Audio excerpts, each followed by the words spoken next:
Hi friends, welcome back. इस मौलवी ने मस्जिद में खोली इस्लाम की पोल, कहा हिंदू धर्म महान है, सुनकर मुसलमानों के हुए रोंगटे खड़े।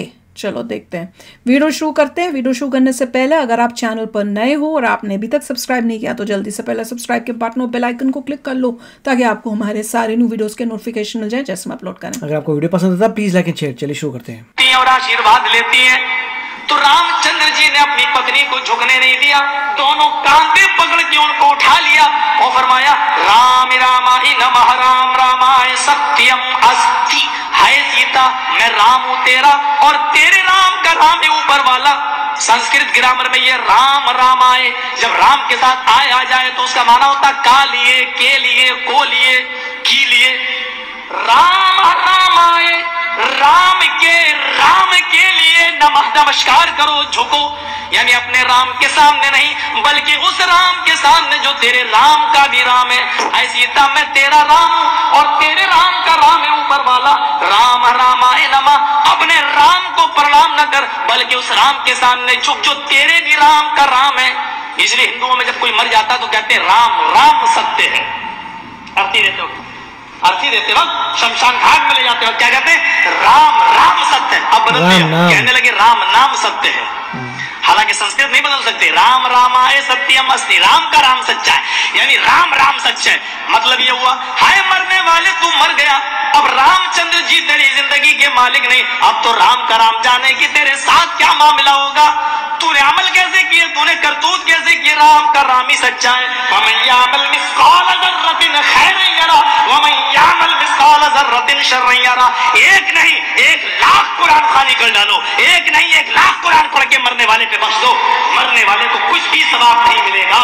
उसकी अपनी जिंदगी में जो उसने अमल किए होंगे वही उसके काम आएंगे। अगर कुरान खानी करके किसी को बख्शने से सवाब मिलता होता और कोई आदमी जन्नत में जाने वाला होता, कुरान के बख्शने से तो इंदिरा गांधी तो जन्नतुल फिरदौस की वारिस हो जाएगी। हमारा बाप मरता है तो एक कुरान पढ़ा जाता है ना। इंदिरा गांधी मरी तो जमीर फरोश कठमुल्लाओं ने, अपने जमीर और अपने ईमान को बेचने वाले मुल्ला और मौलवियों ने उसकी समाधि पर 3-3 कुरान खानी की है।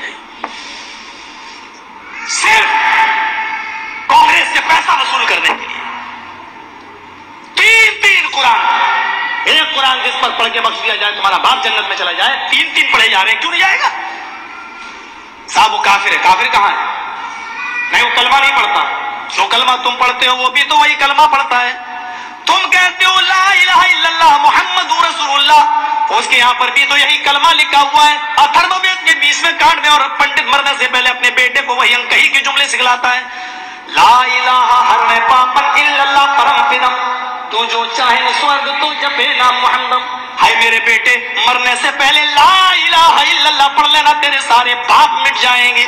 ला इलाहा हरने पा इल्लल्लाह, ला इलाहा हरने पापन इल्लल्लाह परम पिदम, ला इलाहा इल्लल्लाह पढ़ लेना, तेरे सारे पाप हरण हो जाएंगे, मिट जाएंगे।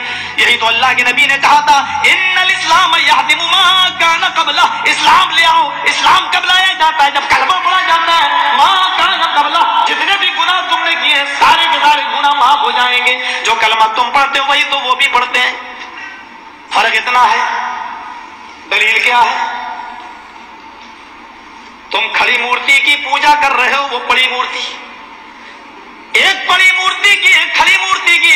ये शंकर भगवान की मूर्ति है, ये बड़े पीर साहब का या निजामुद्दीन औलिया का मजार है, ये अहमद रजा खां का मजार है। ये खड़ी मूर्ति है, ये पड़ी है। जो काम इस पे हो रहा वही काम तो इस पे भी हो रहा, वरना मुझे बता दो।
अल्लाह जाने उसमें हकीकत में वो है कि या नहीं है। मस्जिद में हूँ, अल्लाह के घर में, अल्लाह के घर से बड़ी कोई जगह नहीं होती है। मैंने बनारस में अपनी आंखों से देखा, अपनी आंखों से नंगा बैठा रहता था। जेएनयू में जैसे नंगे बाबा होते हैं ना, इंडिया वालों को अच्छी तरह मालूम होगा, वो घूमते हैं आगे और पीछे पीछे औरतें चलती हैं, उनकी दूध से नहलाया जाता है। जो गर्भवती औरतें होती हैं वो दूध जब बहते हुए उस बाबा की शर्मगाह के पास से आता है तो उसको भर लेती है, गर्भवती औरतों को पिलाया जाता है ताकि बच्चा नेक पैदा हो। मैंने नवाए इस्लाम में एक मौजू लिखा था कि इससे बच्चा नेक पैदा होता है बेशरम, ये तो खुद ही पता चलेगा, केस चल गया था मेरे ऊपर। गौर करें आप, नंगा बैठा रहता था, एक टाइम की नमाज नहीं पढ़ता था, उसको वुजू बनाना नहीं आता था। मर गया जब वो, उसका मजार बना दिया गया। 3 साल के बाद उसका नाम रख दिया गया नंगा बाबा। नाम भी है नंगा बाबा, इनको नाम भी ऐसे ही मिलेंगे, अल्लाह की कसम इनको सही नाम भी नहीं मिल सकते। नंगा बाबा, जरा बताओ कि नंगा रहना कौन सी शरीयत में है, कौन सा मजहब नंगा रहने की तालीम देता है, कौन सी तहजीब नंगा रहने की। और ये नाम तक रखा गया नंगा बाबा, बाबा पे रखा हुआ नंगा बाबा बाकायदा। जैसे बरेली के अंदर था कुत्ता बाबा, अब तो बदल दिया लोगों ने, कहते कुतुब बाबा, कुतुब कर दिया। लेकिन रिक्शे वाले से कहो कुतुब शाह के मजार पे जाना तो जानता ही नहीं जब तक ये ना कहो कुत्ता बाबा। एक का नाम है पतंग बाबा, किसी शरीफ इंसान का काम है पतंग उड़ाने का, नाम रखा गया पतंग बाबा। बैंगलोर साइड में चले जाओ, मुझे मेरे दोस्तों ने दिखलाया जंगली बाबा। कौन नाम है? नाम तो पहले अच्छे रख लो यार, नाम तो कम से कम सही रखो। ये तो जो यहां हो रहा है वो काम यहां हो रहा है। ये मैंने हिंदू धर्म से एक तौहीद बताई। रामचंद्र जी ने कहा कि उसके सामने झुको जो तुम्हारे राम का भी राम है। जरा ओल्ड टेस्टामेंट से एक तौहीद सुनिए भाई। मुझे तो इसमें सब में जो सबसे अच्छा वो पार्ट लगा जिसमें वो बता रहे थे कि हिंदू जो हैं वो मूर्ति पूजा करते हैं, और जहाँ तक वो बता रहे थे कि वो तुम उनको काफिर कह देते हो। वो जब प्रसाद चढ़ाते हैं या चुन्नी चढ़ाते हैं भगवान जी को, तुम उनको काफिर बोल देते हो। पर तुम जब जाते हो, तुम जब वहाँ पे चादर चढ़ाते हो, फूल चढ़ाते हो या कुछ खाने की चीज़ें चढ़ाते हो, तो तब तुम क्या कर रहे हो? वही तो कर रहे हो जो वो कर रहे हैं। देखिए, वो बेसिकली बात कर रहे थे हिंदूज वर्सेस सूफ़ी की, और उसमें कह रहे थे कि सूफ़ी की जो जितनी भी चीज़ें आप करते हैं वो सिमिलर हैं हिंदूज़ की।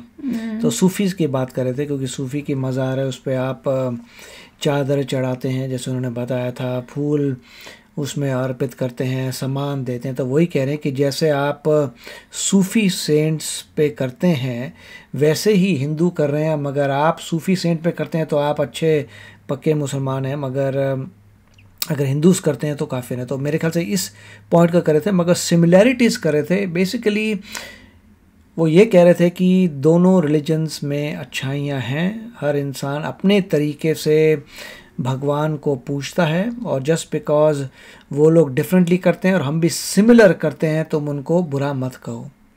That is what he was trying to say in a very nice way. और मगर कोई कहीं कुछ कंट्रोवर्शियल भी हो सकता है, मुझे पता नहीं।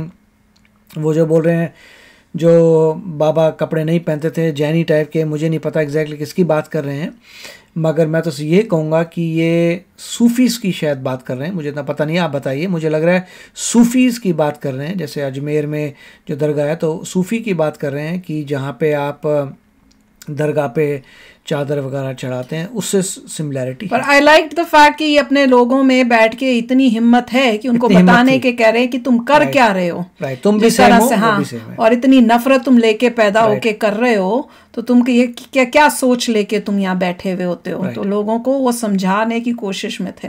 तो चलो यार, आप भी शेयर करना अपने थॉट्स। चलते हैं, मिलेंगे नेक्स्ट वीडियो में बहुत ही जल्द। Till then take care and bye bye. तो अगर आप मेरे इस चैनल पे नए हो तो जल्दी से सब्सक्राइब के बटन को हिट करो और बेल आइकन को क्लिक करो, ताकि आपको मेरा जब नया वीडियो मैं लगाऊं आपको उसके बारे में जल्दी से पता चल जाए।